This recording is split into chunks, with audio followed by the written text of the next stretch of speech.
Hi viewers, இன்றைக்கி என்ன டிஷ்ஷோட வந்திருக்கேன்னா mutton ஈரல் ஃப்ரை தாங்க. வாங்க பார்க்கலாம்.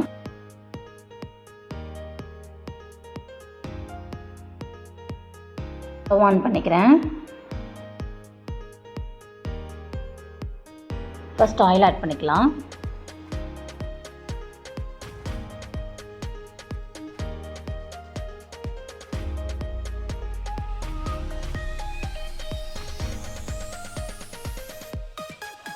சோம்பு கொஞ்சம்.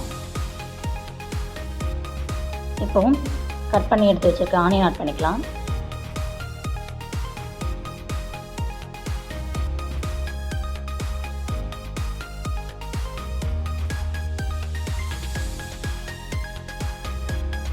கொஞ்சம் கருவேப்பிலை, இஞ்சி பூண்டு பேஸ்ட் ஒரு 1.5 ஸ்பூன் எடுத்துக்கிறேன்.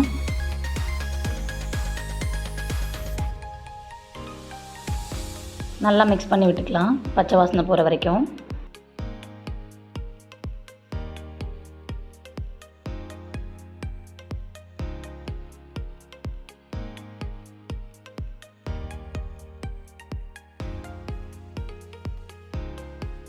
நான் ஒரு 300 கிராம் அளவுக்கு மட்டன் லிவர் எடுத்து க்ளீன் பண்ணி வச்சுருக்கேன். அதை இப்போ ஆட் பண்ணிக்கலாம்.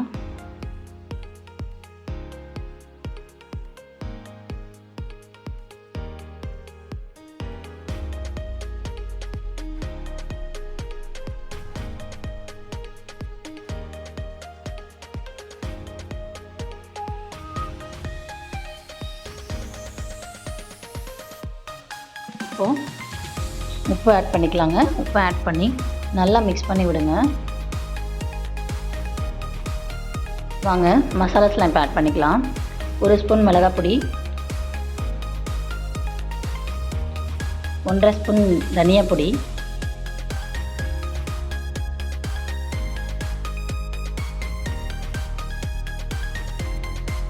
1/4 ஸ்பூன் மஞ்சள்தூள்.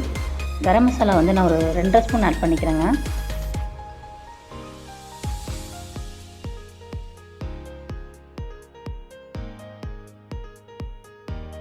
இப்போ நல்லா மறுபடியும் கலந்து விட்டுட்டு தண்ணி சேர்த்துக்கலாங்க.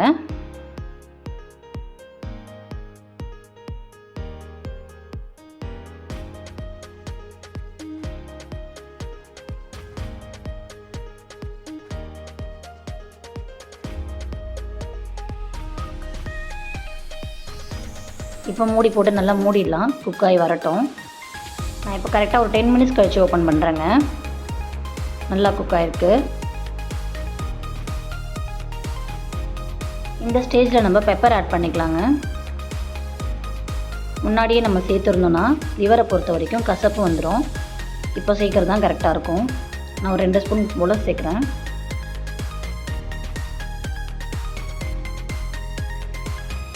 பெப்பர் சேர்த்தக்கப்புறம் ஒரு 2-3 மினிட்ஸ் மிக்ஸ் பண்ணாலே போதும். அந்த சூட்லேயே வந்து நல்லா மிக்ஸ் ஆகிடும். இப்போது நம்ம வேறு பாத்திரத்துக்கு மாற்றி சர்வ் பண்ணிக்கலாம். பார்த்திங்கன்னா தெரியும், நல்லா வந்திருக்கு கலர்லாம். கார்னிஷிங்காக கொஞ்சம் கொத்தமல்லி ஆட் பண்ணிக்கிறேன். அவ்வளோதாங்க, ரெடி ஆகிடுச்சு. நாளைக்கு இன்னொரு ரெசிபியோடு பார்க்கலாங்க.